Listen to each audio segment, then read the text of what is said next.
бул кыйынчылык мүмкүнчүлүк экенин түшүндүк да. Себеби жанагындай суу бар жерде, шарты жашоосу жеңил жерде адам баласы умтулуусу аз болот да.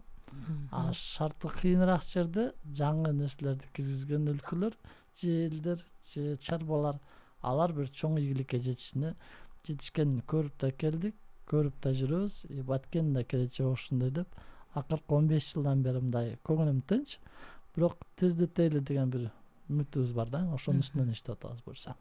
Негизи тамчылатып сугаруу бул баягы башка технологияда, мисалы үчүн байланышта телефондо көрүшүп видео вызов кылып сүйлөшүп калдык. Бир жака барабыз десек, биз самолет менен учуп калдык. Ошондой эле айыл чарбада дагы сугаруу тармагында ушул тамчылатма ушул жеңил жолу чоң киреше алып келген жолу. Биз ошону баса белгилеп кетишибиз керек. Себеби өзүңүздөр байкагандай, акыркы жылдары тамчылатманы баягындай суусу жок жерге эмес, биринчиден эле ушу киреше табам деген дыйкандар жасап атышат да.